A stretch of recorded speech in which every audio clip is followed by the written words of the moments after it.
Assalamualaikum warahmatullahi wabarakatuh. Pernahkah kita berpikir bagaimana sebuah baja yang bisa memiliki sifat yang sangat berbeda? Ada yang lunak, ada yang sangat keras, bahkan ada yang mudah patah. Semua itu ternyata ditentukan oleh sesuatu yang tidak terlihat secara langsung, yaitu struktur, mikro, dan perubahan fasa di dalam material. Pada presentasi ini, saya, Farhan Aidinal dengan NIM 2433854 akan membahas tentang diagram fasa besi, karbon, serta bagaimana perubahan temperatur dan kadar karbon dapat mempengaruhi struktur dan sifat material tersebut. Baiklah, kita masuk ke materi pertama, yaitu konsep diagram fasa FEC. Pengertian fasa. Fasa merupakan bagian homogen dalam suatu material yang memiliki komposisi dan struktur yang seragam. Setiap fasa memiliki sifat fisik dan mekanik yang berbeda, sehingga perubahan fasa akan mempengaruhi sifat material secara keseluruhan. Pada diagram FEC ini, fasa dapat berubah akibat pengaruh temperatur dan kadar karbon. Pengertian diagram fasa FEC. Diagram fasa FEC adalah diagram yang menggambarkan fasa-fasa pada temperatur dan komposisi Fe dan C tertentu pada tekanan 1 atmosfer. Adapun manfaat diagram fasa tersebut adalah untuk mengetahui struktur mikro yang terbentuk serta sifat paduan FEC pada komposisi C dan temperatur tertentu. Yang kedua yaitu untuk dasar penetapan temperatur proses perlakuan panas. Nah, kita akan masuk ke pembahasan selanjutnya yaitu klasifikasi paduan besi. Paduan besi atau ferrous alloys merupakan material yang berbasis besi dengan penambahan unsur lain, terutama karbon, yang berperan penting dalam menentukan sifat material. Berdasarkan kandungan karbon dan unsur paduannya, paduan besi umumnya yaitu baja. Selain itu, keberadaan unsur tambahan seperti kromium atau nikel juga dapat mengubah karakteristik material. Oleh karena itu, pemahaman terhadap komposisi ini menjadi dasar dalam mengelompokkan jenis baja berdasarkan kadar karbon serta menentukan sifat dan penggunaannya dalam bidang teknik.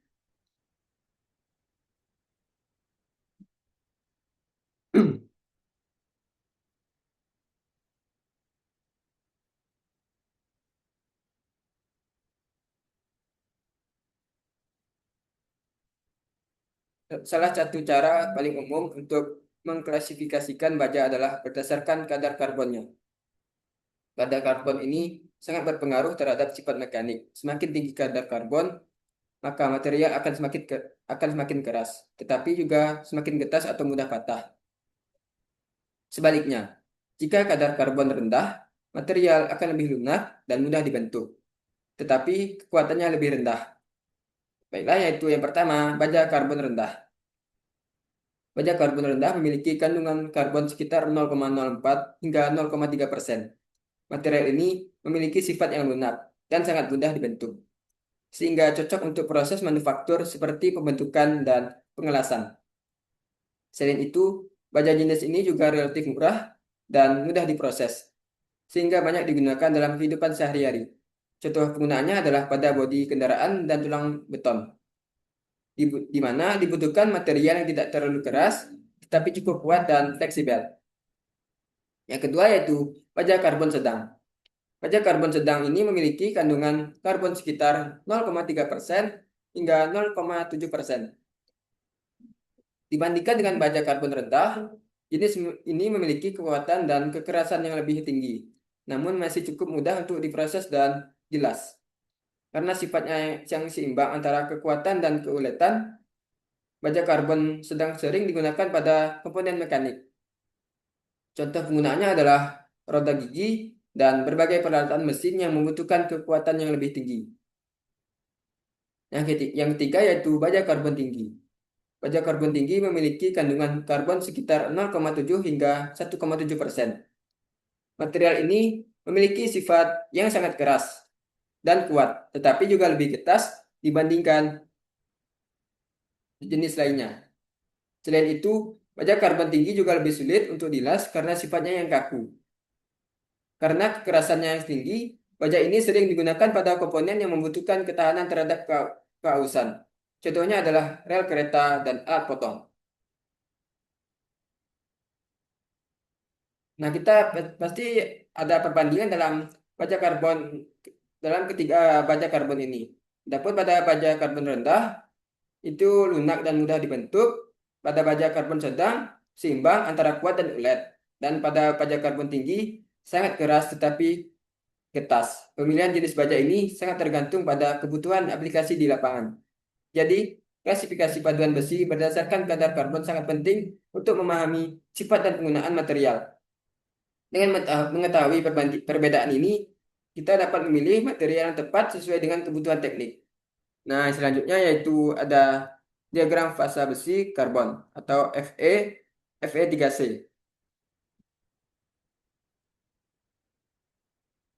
Kita masuk yang pertama yaitu titik eutektik. Titik eutektik itu terletak pada yang saya beri lingkaran berikut. Titik eutektik ini terjadi pada kadar karbon sekitar 4,3% dan temperatur sekitar 1147 derajat Celcius. Pada titik ini terjadi reaksi di mana fasa cair langsung berubah menjadi dua fasa padat secara bersamaan. Dalam sistem FSC, reaksi eutektik adalah cair, austentit, dan cementit. Struktur yang terbentuk dari reaksi ini disebut sebagai ladeburite. Titik ini biasanya lebih berkaitan dengan besi cor karena kandungan karbonnya yang cukup tinggi. Nah, yang kedua yaitu titik eutektoid. Titik eutektoid ini terletak pada yang saya beri lingkaran berikut, di mana titik eutektoid ini merupakan salah satu titik paling penting dalam diagram FSC, terutama untuk baja. Titik ini terjadi pada kadar karbon sekitar 0,76% dan temperatur 727 derajat Celcius. Pada titik ini terjadi perubahan dari satu fasa padat menjadi dua fasa padat, yaitu austenit berubah menjadi ferrit ditambah cementit. Hasil dari transformasi ini disebut sebagai perlit, yang memiliki struktur berlapis-lapis. Transformasi ini sangat penting karena sangat mempengaruhi sifat mekanik baja, seperti kekuatan dan kekerasan. Nah, yang ketiga yaitu titik peritektik. Titik peritektik itu terletak pada yang saya beri lingkaran berikut, mana titik peritektik ini terjadi pada karbon sekitar 0,16% dan temperatur sekitar 1493 derajat Celcius. Pada titik ini terjadi reaksi antara fasa cair dan padat yang menghasilkan fasa padat baru. Reaksinya adalah cair ditambah delta ferrit akan berubah menjadi austenit. Titik ini biasanya terjadi pada temperatur yang sangat tinggi dan lebih berkaitan dengan proses pembentukan awal struktur baja. Jika dibandingkan ketiga titik ini, pada titik eutektik yaitu sifatnya cair menjadi dua padat. Pada titik eutektoid, padat menjadi dua padat, dan titik peritektik, cair ditambah padat menjadi padat. Perbedaan ini penting untuk memahami bagaimana struktur material terbentuk selama proses pendinginan. Pentingnya dalam dunia teknik yaitu untuk mengetahui titik-titik ini sangat penting dalam proses pengolahan material, terutama dalam perlakuan panas. Dengan memahami posisi titik ini, kita bisa mengontrol struktur mikro yang terbentuk, sehingga mendapatkan sifat material yang diinginkan. Misalnya, dalam pembuatan baja, titik eutektoid sering terjadikan acuan dalam proses pendinginan untuk mendapatkan struktur perlit. Jadi, titik eutektik, eutektoid, dan peritektik merupakan titik-titik penting di dalam diagram FSC yang menunjukkan terjadinya transformasi fasa. Pemahaman terhadap titik-titik ini sangat penting dalam menentukan struktur dan sifat akhir material. Nah, selanjutnya itu ada gambar ferrit dan austenit. Kelarutan karbon adalah kemampuan atom karbon untuk larut di dalam struktur kristal besi. Tidak semua fasa dalam besi mampu melarutkan karbon dalam jumlah yang sama. Hal ini sangat bergantung pada struktur kristalnya. Oleh karena itu, setiap fasa memiliki batas maksimum kelarutan karbon yang berbeda. Yang pertama yaitu pada gambar A, ferrit. Ferrit memiliki struktur kristal BCC atau body centered cubic. Struktur ini memiliki ruang antar atom yang relatif kecil, sehingga karbon sangat sulit untuk masuk ke dalamnya. Akibatnya, kelarutan karbon dalam ferit sangat rendah, yaitu maksimum sekitar 0,022% pada suhu sekitar 727 derajat Celcius. Karena kandungan karbonnya sangat kecil, ferit memiliki sifat lunak, ulet, dan mudah dibentuk. Ferit juga bersifat magnetik pada suhu rendah. Nah, yang gambar B yaitu austenit. Berbeda dengan ferit, austenit memiliki struktur kristal FCC atau phase centric cubic.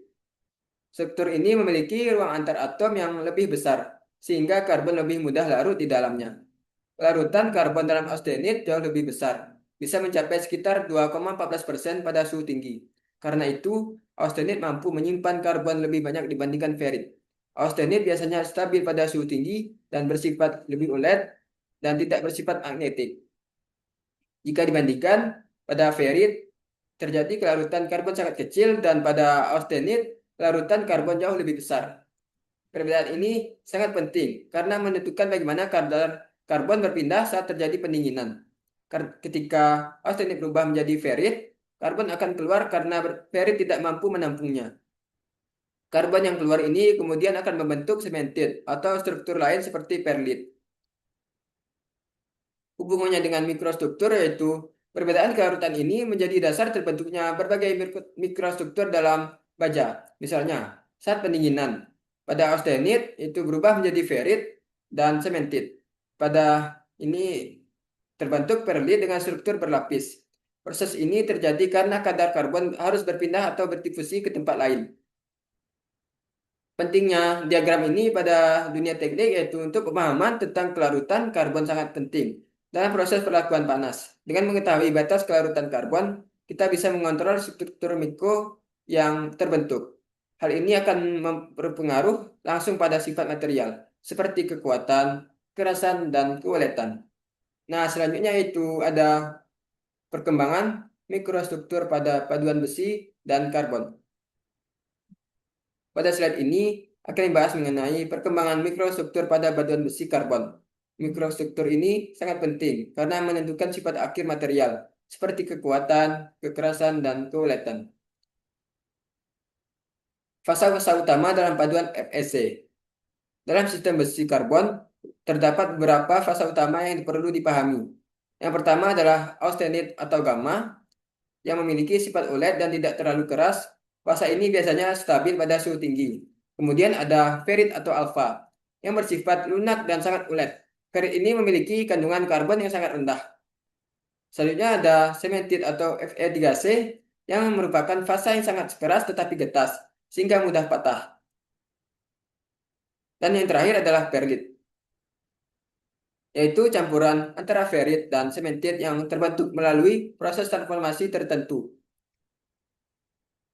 Kondisi awal austenit, yaitu pada suhu tinggi, struktur material berada dalam bentuk austenit. Pada kondisi ini, karbon masih larut secara merata di dalam struktur, sehingga material masih bersifat homogen. Karena sifatnya yang ulet, austenit mudah mengalami deformasi tanpa langsung patah. Pendinginan dan awal transformasi. Ketika material mulai didinginkan, terutama mendekati suhu 727 derajat Celcius, austenit mulai menjadi tidak stabil. Pada tahap ini, transformasi mulai terjadi. Biasanya diawali dari batas butir atau grain boundary. Batas butir ini menjadi tempat awal terbentuknya fasa baru karena energinya lebih tinggi. Terbentuknya perlit. Saat suhu mencapai titik eutektoid, yaitu sekitar 727 derajat Celcius, austenit akan berubah menjadi dua fasa, yaitu ferit dan sementit. Transformasi ini disebut sebagai reaksi eutektoid. Hasil dari proses ini adalah perlit, yang memiliki struktur berlapis-lapis antara ferit dan sementit. Nah, berikut ini adalah reaksi pada ektektoid. Struktur berlapis ini disebut lamelar dan memberikan kombinasi sifat yang cukup baik antara kekuatan dan keuletan. Peran difusi karbon. Proses terbentuknya perlit tidak terjadi secara langsung, tetapi melalui proses difusi karbon. Karbon akan bergerak keluar dari daerah yang tidak mampu menampungnya, yaitu ferit, dan berkumpul untuk membentuk sementit. Karena proses difusi ini, terbentuklah lapisan-lapisan yang tersusun secara bergantian. Pertumbuhan struktur perlit. Struktur perlit tidak terbentuk secara acak, tetapi tumbuh secara terarah mengikuti arah difusi karbon. Inilah yang menyebabkan struktur perlit terlihat seperti garis-garis atau lapisan yang sejajar. Semakin teratur struktur ini, biasanya sifat mekaniknya juga akan semakin baik. Jika dibandingkan, tiga pembahasan ini memiliki sifat pada ferit, yaitu lunak dan ulet, pada sementit, sangat keras dan getas, dan pada perlit, kombinasi antara kuat dan cukup ulet. Oleh karena itu, perlit sering menjadi struktur yang diinginkan dalam banyak aplikasi teknik. Pentingnya struktur-struktur ini dalam dunia teknik yaitu untuk memahami perkembangan mikrostruktur dalam proses perlakuan panas. Dengan mengatur proses pendinginan, kita bisa mengontrol jumlah ferit, sementit, dan perlit yang terbentuk. Hal ini akan menentukan apakah material akan lebih kuat, lebih keras, dan lebih ulet.